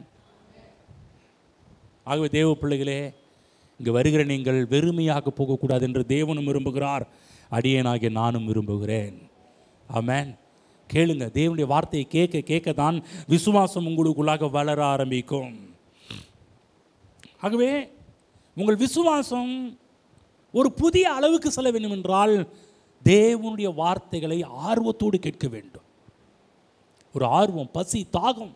நீதியின் மேல் பசி தாகம் உள்ளவர்கள் பாக்கியவான்கள், அவர்கள் திருப்தி அடைவார்கள். ஒவ்வொரு வாரங்கும் போது தேவனுடைய வார்த்தையின் மீது பசி தாகத்தோடு வருவீர்கள் என்றால் நிச்சயம் சொல்கிறேன், நீங்கள் திருப்தி அடைந்தவர்களாக செல்வீர்கள். சில பேர்லாம் பாருங்கள், எனக்கு எல்லாம் தெரியும், இந்த எல்லாம் தெரியும் என்ற மனநிலை உட்கார்ந்துருந்தீங்கன்னா ஒன்றும் உள்ளே போகாது. தேவனுடைய சமூகத்துக்கு வரும்போதெல்லாம் உங்களுடைய உங்களுடைய பானை, உங்களுடைய உங்களுடைய ஆவி, உங்களுடைய ஆன்மாவை, உங்களுடைய மனதை எம்டி ஆகிட்டு வரணும். அதுதான் ஆவியில் எளிமையுள்ளவர்கள் பாக்கியவான்கள். எம்டியாக வர நீங்கள் பாக்கியவான்கள் பெற்றுக்கொள்வீர்கள். இங்கே வந்து உட்காரும் போது எனக்கெல்லாம் தெரியும், இது தெரியாதோ அது தெரியாதுன்னு உட்காருவீங்கன்னா ஒன்றும் உள்ளே போகாது. தேவனுடைய சமூகத்தில் வரும்போதெல்லாம் தாகத்தோடு, பசியோடு, ஆர்வத்தோடு, வாஞ்சையோடு வரும்போது இதெல்லாம் வரும்போதுன்னா உங்கள் பாத்திரத்தை காலியாக்கிட்டு வந்தால் தான் இங்கே வரும்போது நிரப்பிட்டு போக முடியும். வீட்டில் இருக்க டிஃபன் பாக்ஸில் ஏற்கனவே காலை இட்லிலாம் கொண்டு வந்துட்டீங்க. ஒரு உதாரணம் சொல்கிறேன். இங்கே வந்து எல்லாருக்கும் பிரியாணி போடுறோம். இருக்கிறதுலே சேலத்துலேயே இல்லாத டேஸ்ட்டில் போடுறோம். ரொம்ப டேஸ்ட்டாக இருக்குது. உங்கள் கொண்டு போகிறதுக்கு பாத்திரம் ஒரே ஒரு டிஃபன் பாக்ஸ் ஒன்று தான் உங்கள் பேக்கில் இருக்குது. அதுலேயும் ஃபுல்லாக இட்லி இருக்குது. இப்போ சாப்பாடு மீதி இருக்குது, எடுத்துகிட்டு போங்கன்றேன். எத்தனை பேர் எடுத்துகிட்டு போவீங்க? பாஸ்டர் நீங்கள் முன்னாடியே சொல்லியிருந்தோம், நாங்கள் வீட்டில் இட்லி கொண்டு வந்திருக்க மாட்டோம்ல, இட்லி அந்த டிஃபன் பாக்ஸை காலி ஆக்கிட்டு வந்துருப்போம்ல. அதே மாதிரி தான் சொல்கிறேன். நிறைய பேர் இட்லியோடு உட்காந்துருக்கிறீங்க. உங்கள் மைண்டில் சில காரியத்தை ஃபில் பண்ணவர்களாக உட்கார்ந்திருப்பீர்கள் என்றால் தேவனுடைய வார்த்தை உள்ளே போவது ரொம்ப ரிஸ்காக இருக்கும். தாகத்தோடு உட்கார்ந்துருங்கள், நீங்கள் நிரப்பப்படுவீர்கள். ஆமென். ஒருவனுக்கு எல்லாம் தெரியும்னு நினைக்க ஆரம்பிச்சிங்கன்னா நான் சொல்கிறேன், அவங்களுக்கு தான் ஒன்றுமே தெரியவில்லை என்ற அர்த்தம். தேவனுடைய சமூகத்தில் வரும்போதெல்லாம் எம்டி. அதுதான் நான் இன்னும் அவரை அறிய வேண்டிய பிரகாரம் இன்னும் அறியவில்லை. நான் அவரை அறிந்து கொண்டேனா என்ன கேட்டிங்கன்னா, என்னையே கேட்டாலும் சொல்லுவேன், இல்லை. ஒவ்வொரு நாளும் அவரை பற்றி அறிந்து கொள்ள புதுமையாகவே இருக்குது, ஆச்சரியமாகவே இருக்குது, அதிசயமாகவே இருக்குது. பிலிப்பியரில் பவுல் சொல்கிறாரு, நான் அடைந்தாயிற்று அல்லது முற்றும் தேறினவனானேன் என்று சொல்லவில்லை. அந்த இடத்த போய் படிச்சுட்டு வருவோம். பிலிப்பியர் 3ஆம் அதிகாரம் போவோம். அங்கே பவுல் அந்த வார்த்தையை அழகாக சொல்கிறாரு பாருங்க. பவுல் பாருங்கள், மிகப்பெரிய ஒரு கற்றுக்கொண்டதுலேயே திறமை, எல்லா சீசர்களை விட இவர் நிறைய கற்றுக்கிட்டார். கமாலியன் யூனிவர்சிட்டியில் போய் பாடத்தை கற்றுக்கிட்டவர், நிறைய விஷயம் தெரியும். ஆனால் அந்த மனுஷன் பாருங்கள், யூனிவர்சிட்டி ஹோல்டர், அவர் என்ன சொல்கிறாரு பாருங்கள், காலேஜில் பயங்கர பிஹெச்டி வாங்கினவர், பைபிளில் பிஹெச்டி வாங்கின இவர் என்ன சொல்கிறாரு, படிப்போம். சொல்கிறார், முற்றிலும் தெரியும், எனக்கு எல்லாம் தெரியும்னு என்று எண்ணாமல்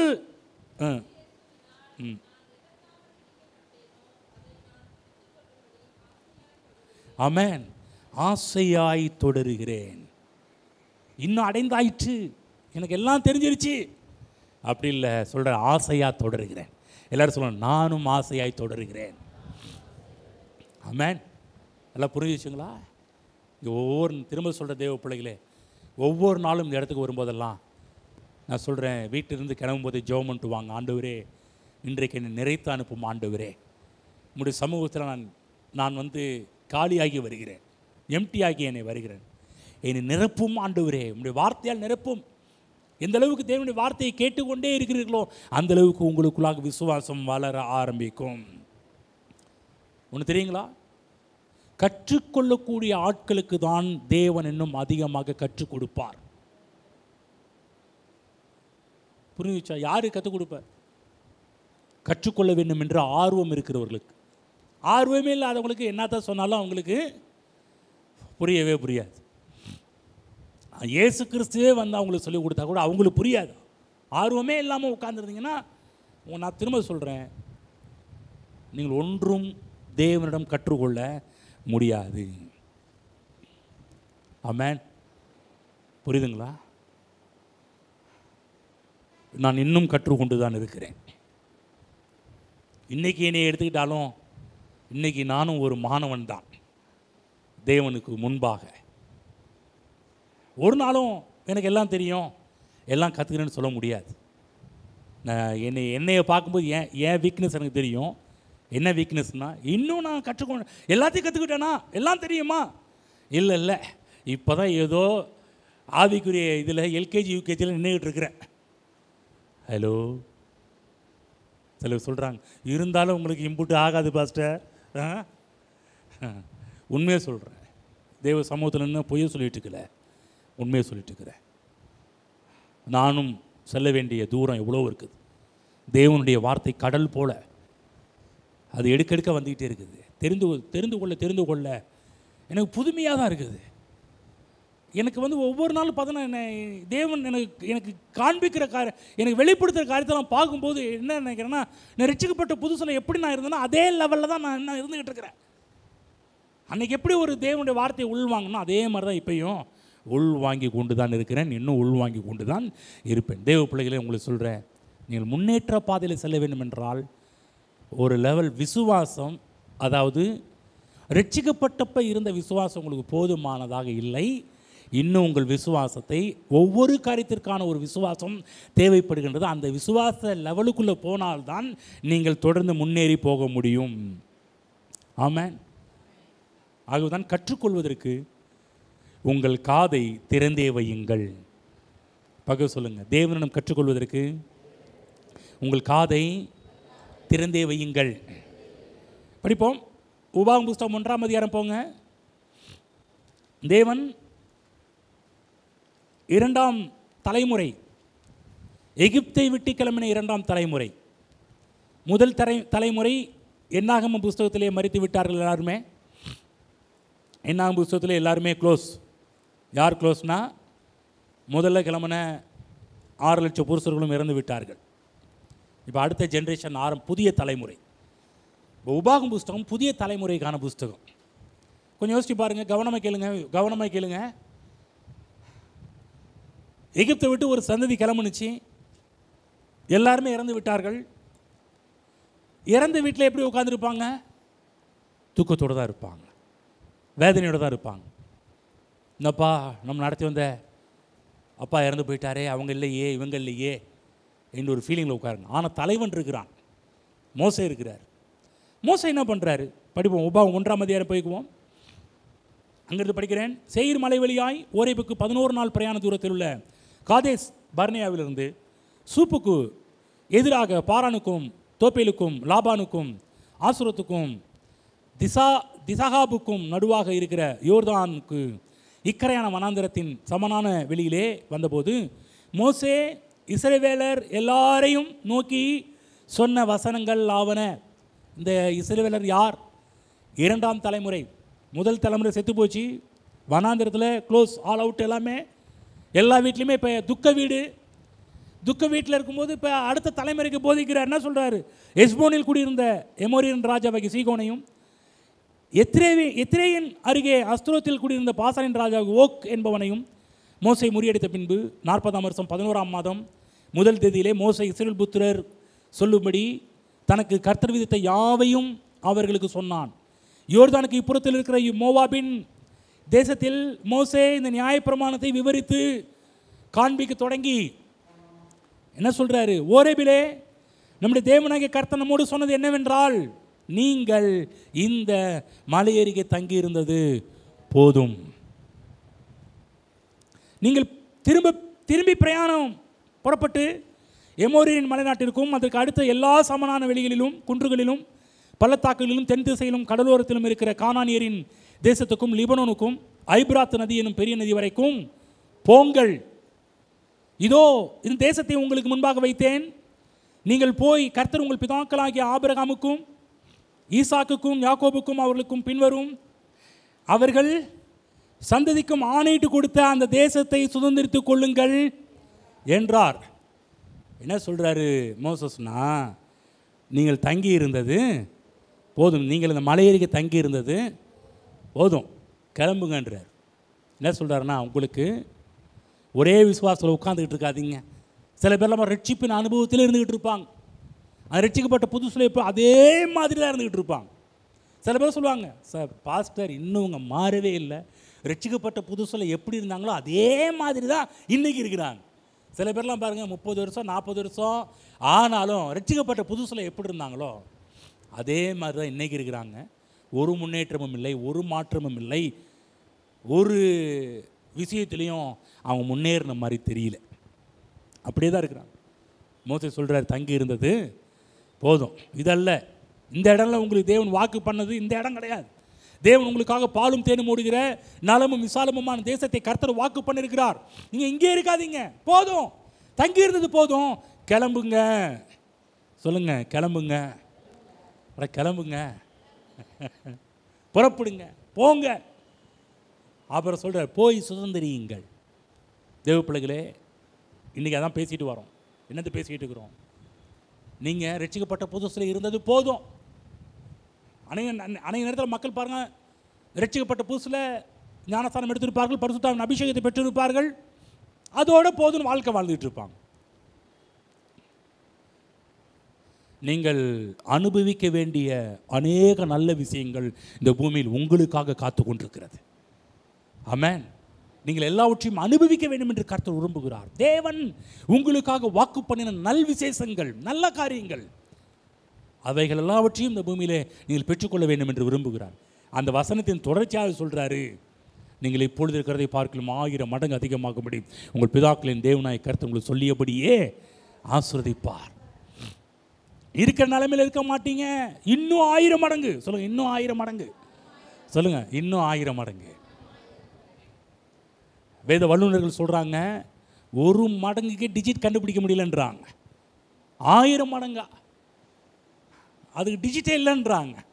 டிஜிட்னா நான் ஒரு டைம் கணக்கு சொன்னேன் பார்த்தீங்களா, சில அதுக்கு ஜீரோவே போட முடியாது, அந்த அளவுக்கு 1000 மடங்கு. ஆமென். தேவன் அந்த அளவுக்கு நீங்கள் வாழ வேண்டும் என்று கர்த்தர் விரும்புகிறார். ஹலோ, என்னுடைய விருப்பமும் அதுதான். நீங்கள் இப்பொழுது இருக்கிறதை பார்க்கலாம் 1000 மடங்கு பெருகுவீர்களாக என்று நான் உங்களை கர்த்தராகிய இயேசு கிறிஸ்துவின் நாமத்தில் இங்கே இருக்கிற ஒவ்வொருவரையும் ஆசீர்வதிக்கிறேன். எனக்கு ஆசை தான், இங்கே இருக்கிற ஒரு ஆள் கூட இன்னும் ஒரு 2 வருஷம் கழித்து நான் இருக்கிற நிலையில் இருக்கிறேன் என்று சொல்லக்கூடாது. யாருக்கு தெரியும், அடுத்த மாதத்திலே நல்ல உயர்வை நீங்கள் அடையக்கூடிய நிலைமை வரலாம். வழிகள் திறக்கலாம், ஏன் இன்னைக்கு கூட திறக்கலாம். தேவன் எப்போதுமே நாளை தினத்தின் தேவன் அல்ல. தேவன் டுடே காட், இன்றைய தினத்தின் தேவனாக இருக்கிறார், இன்றைய நாளின் தேவனாக இருக்கிறார். அது சொல்ல இருக்கிறவராகவே இருக்கிறேன். I am that I am. நான் இருக்கிறவராகவே இருக்கிறேன். அவர் சொல்ல, அப்பா நான் வந்து இன்றைய தேவன், இப்பொழுதும் தேவன். விசுவாசித்தால் தேவனுடைய மகிமையை நீங்கள் பார்ப்பீர்கள். ஆமென். அதுதான் 4 காரியத்தில் முதல் காரியத்தில் நின்றுட்டுருக்கிறோம். 2வது காரியம், முதல் காரியம் என்ன? நீங்கள் முன்னேற வேண்டும் என்றால் ஆரம்பத்தில் ரட்சிக்கப்பட்ட அந்த விசுவாச அளவை வைத்து கொண்டு முன்னேற முடியாது. நீங்கள் முன்னேறுவதற்கு ஒவ்வொருவரும் நீங்கள் எந்தெந்த விஷயத்தில் வீக்காக இருக்கிறீர்களோ அந்த விஷயத்திற்கான விசுவாசம் அவசியமாக இருக்கின்றது. அந்த விசுவாசம் தேவை என்றால் அதற்குரிய சத்தியத்தை குறித்து நீங்கள் அறிந்து கொள்ள வேண்டும். அதை பற்றி அறிந்து கொள்ள உங்களுக்குள்ள விசுவாசம் வளர்ந்து கொண்டே இருக்கும். அந்த விஷயத்தில் நீங்கள் பிரகாசம், நடுப்பகல் வரைக்கும் அதிகமாய் பிரகாசிக்கிற சூரிய பிரகாசம் உங்கள் வாழ்விலே உண்டாவதை நீங்கள் பார்க்க ஆரம்பிப்பீர்கள். ஓகேங்களா? முதல் காரியம், ஒவ்வொன்றுக்கும் விசுவாசம் அளவை அதிகமாக்க வேண்டும். இப்போ இருக்கிற விசுவாசம் போதுங்களா? இப்போ இருக்கிற விசுவாசத்தை வைத்து ஒன்றும் செய்ய முடியாது. இன்னும் எனக்கு விசுவாசம் தேவைப்படுகின்றது. எத்தனை பேர் ஆமோதிக்கிறீர்கள்? எனக்கு இன்னும் விசுவாசம் தேவைங்க. இப்போ இருக்கிற விசுவாசம் போதாது, இன்னும் நான் முன்னே வெற்றி பெறுவதற்கான விசுவாசம், பொருளாதார விதத்தில் முன்னேறுவதற்கான விசுவாசம், சுகத்திற்கான விசுவாசம், வெற்றிக்கான விசுவாசம், சமாதானத்துக்கான விசுவாசம், பரிசுத்தத்துக்கான ஒரு விசுவாசம் எனக்கு இன்னும் தேவை. இந்தந்த விஷயத்திலலாம் நான் வந்து விடுதலையாக வேண்டும், இதை குறித்து நான் அதிகமாக தெரிந்து கொள்ள வேண்டும் என்ற ஒரு வாஞ்சை, தாகம், பசியும் நமக்குள்ளாக உருவாக வேண்டும். இது இன்னோட முடிவது கிடையாது. இந்த பாயிண்ட்டுக்கு திரும்ப வருவேன், இன்னும் கொஞ்சம் விலாவாரியாக பேச ஆரம்பிப்போம். 2வது முன்னேற்றத்திற்கான 2வது படி, 2வது விதி என்னவென்று சொன்னால், நம்முடைய மனப்பான்மை மாற வேண்டும். சொல்லுங்க, மனப்பான்மை மாற வேண்டும். ஆமென். இன்றைக்கு இருக்கின்ற சமுதாயமோ அல்லது சபையோ குடும்பமோ வேலையோ எந்த ஒரு காரியமோ அடுத்த நிலைக்கு போகாமல் இருப்பதற்கான காரணம் என்னவென்றால் அவர்களுடைய மனப்பான்மை மாறாததினாலே தான்.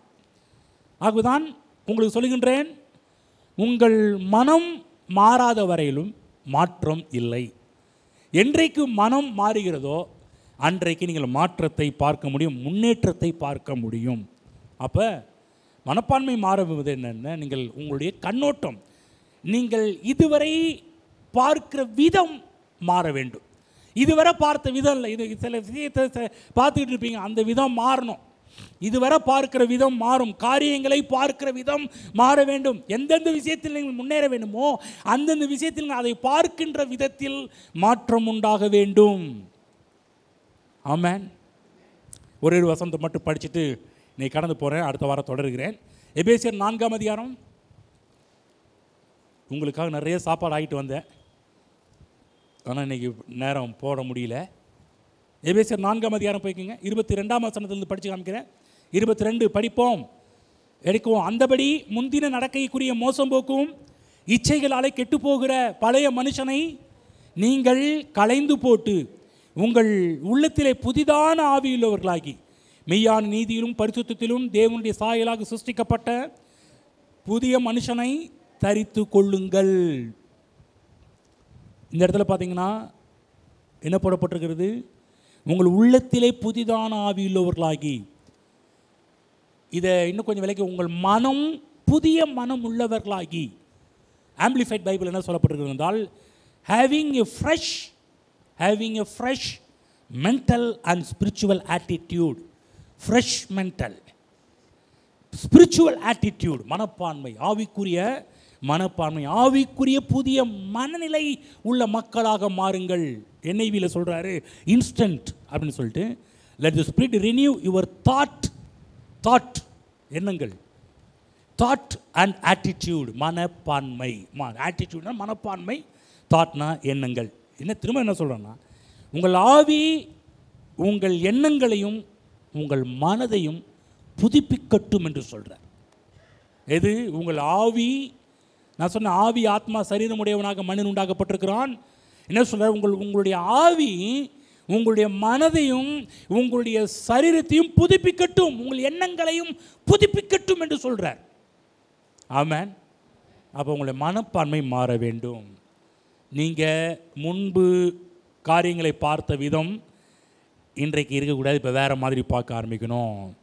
இப்போ நம்ம ரட்சிக்க முன்னாடி பாருங்கள், இயேசு கிறிஸ்து ஏற்றுக்கொள்கிறதுக்கு முன்னாடி நம்ம பார்க்குற விதம் வேறு மாதிரி இருந்துச்சு இல்லைங்களா? எப்படி இருந்துச்சு? கண்டதே காட்சி கொண்டதே கோலம்னு வாழ்ந்துட்டு இருந்தோம் இல்லைங்களா? மனம் போன போக்கிலே போயிட்டு இருந்தோம். அப்படி தானே? பக்கத்தில் அப்படி தானேங்க?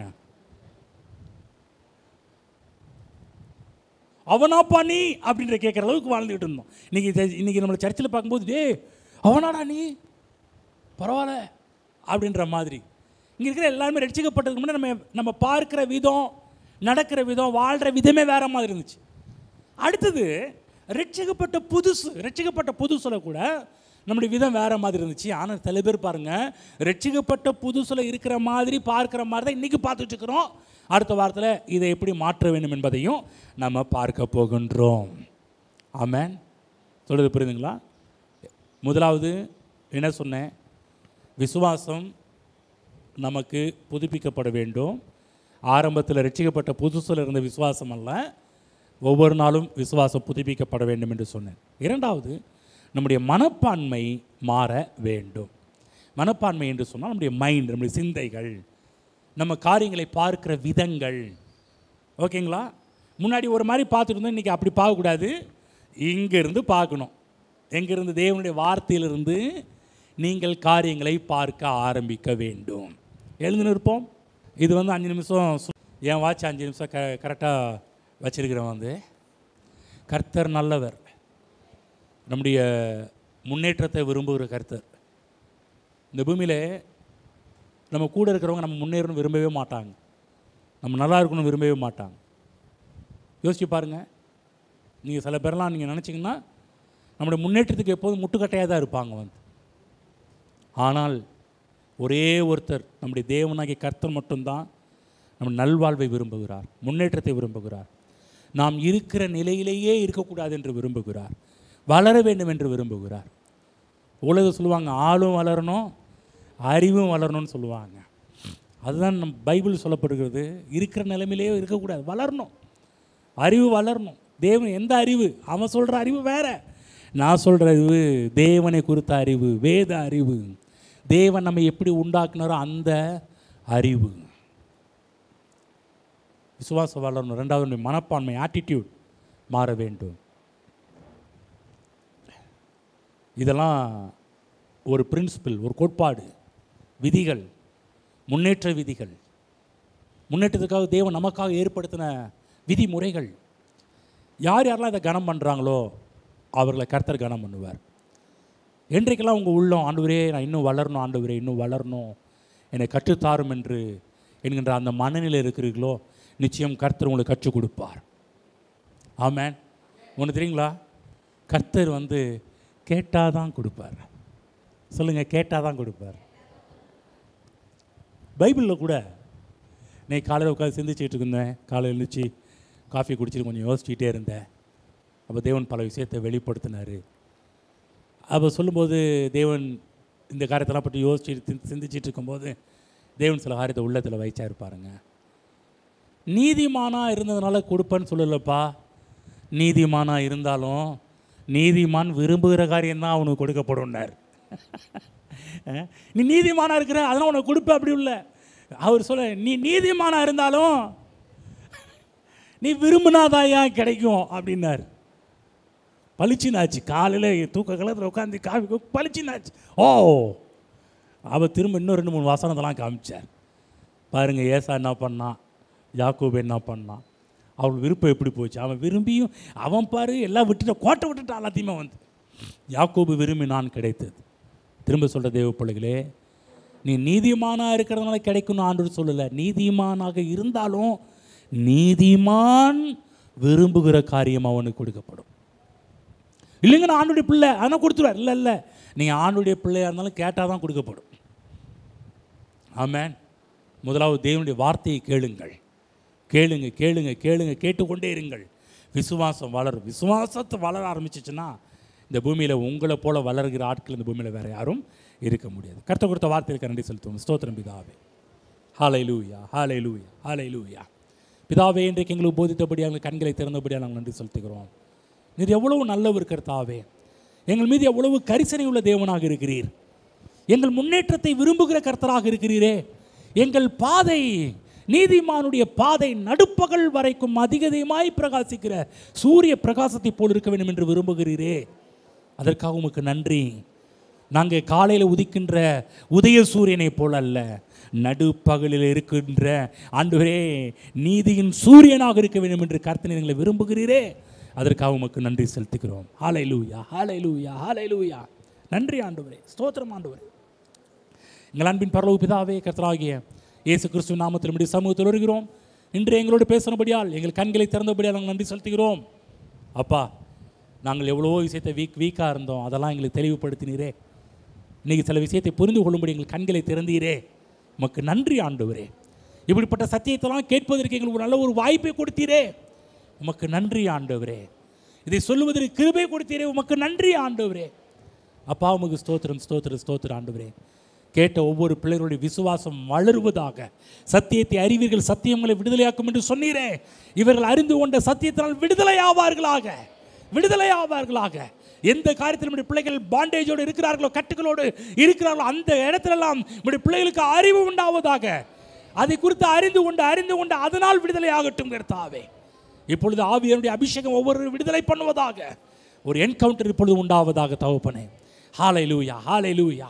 ஓ நன்றி, நன்றி. நம்முடைய பிள்ளைகள் எந்தெந்த காரியத்தில் குறித்து இந்த இடத்துக்கு வந்து நின்று கொண்டிருக்கிறார்களோ அந்த காரியத்தில் மிகப்பெரிய ஒரு ரிசல்ட், ஒரு பதிலை நம்முடைய பிள்ளைகள் பெற்றுக்கொள்வார்களாக தகப்பனே.